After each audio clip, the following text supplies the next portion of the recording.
I have a question for you. It's a pretty simple one, but the answer is probably not so simple. How can we build and maintain that trust that your lovely wife was just talking about?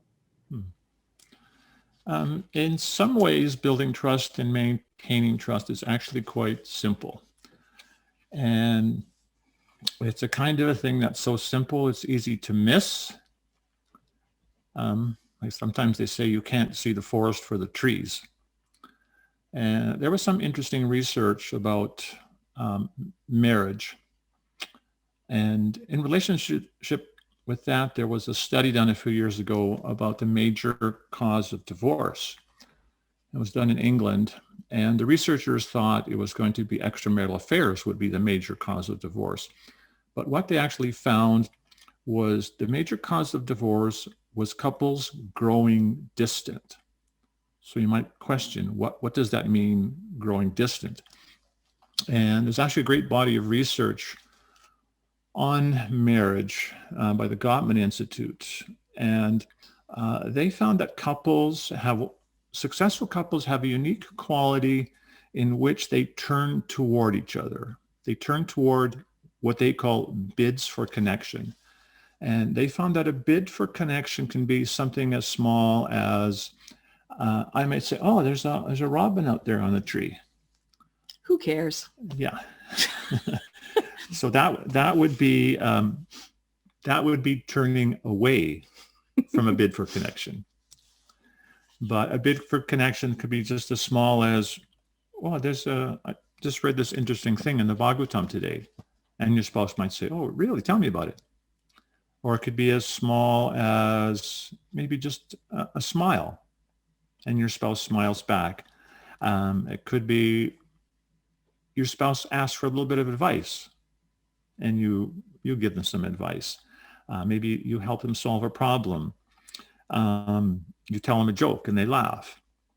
So all these small things are actually bids for connection, and when we acknowledge those bids for connection, research shows that incrementally builds trust in a relationship.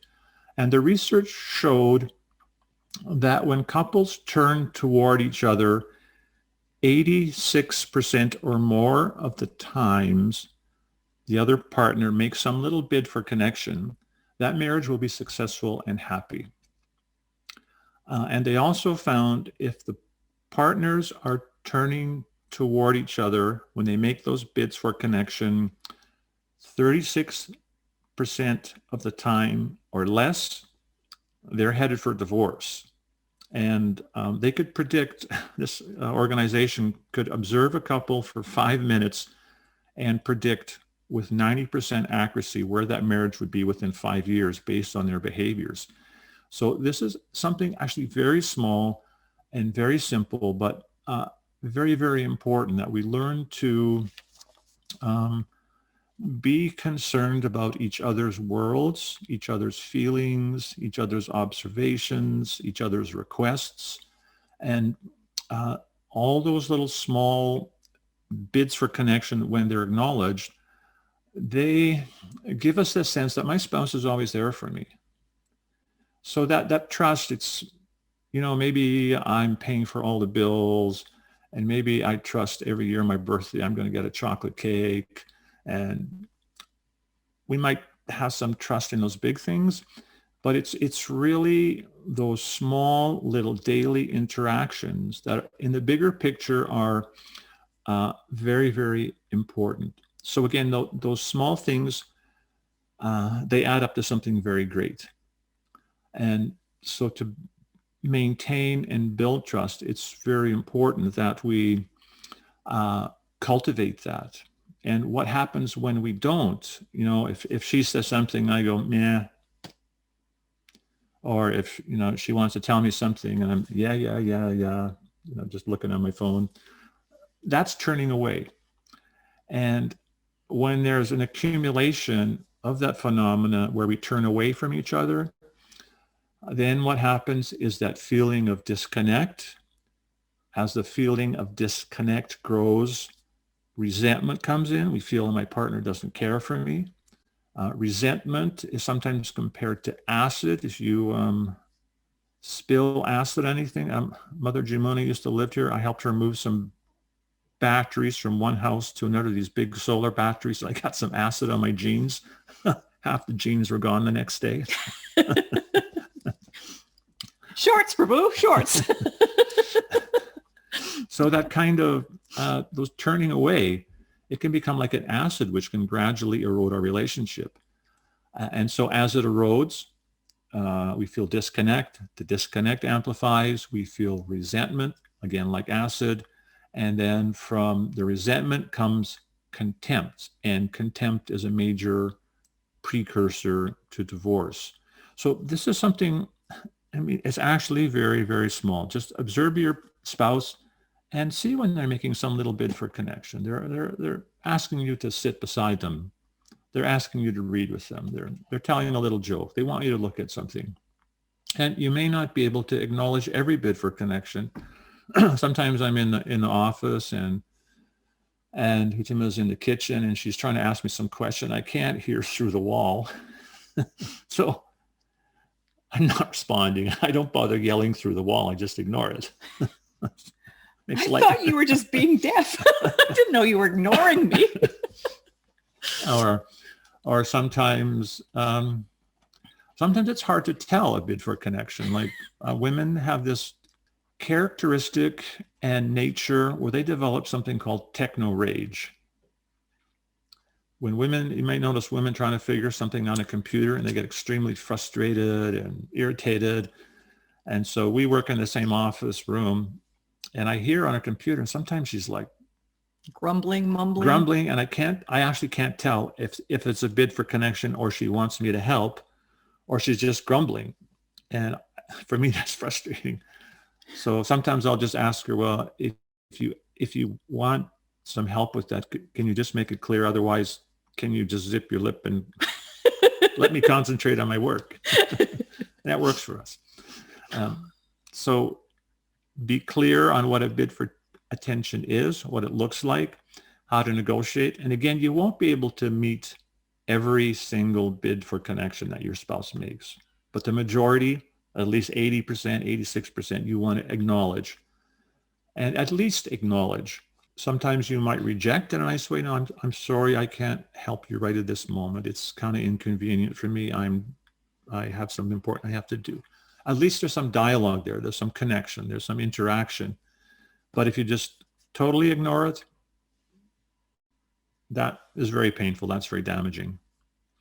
So I would encourage couples to really try to understand what a bid for connection is, how important it is. It's actually a way that you can serve each other in a meaningful way. I think it's trust. And it's going to increase in the bigger picture. It's actually going to really accumulate and increase your trust for each other. You're going to have that feeling that my spouse is always there for me. Ask him this question. Okay. So it sounds like those little connection bids are like little yellow bricks that we lay down that lead to the Oz of a healthy relationship, if you will. I did want to say one thing. With us, it's sort of the opposite. She hears me moaning at the computer, like, how come this is not working? And then she comes in here, what do I have to fix? So sometimes the dynamic shifts. I'm sorry, you were going to... Techno rage is not gender specific in this house. Ask your question. So you were going to say something else? I was going to ask you a question. When you first met, the two of you, Yadhunatha and Ekantha Bhakti Prabhu, how did you develop trust for each other? How did that unfold? How about when we attain it, we'll let you know. Do you want to? Yeah. I trust your wife will have a better answer. I trust that too.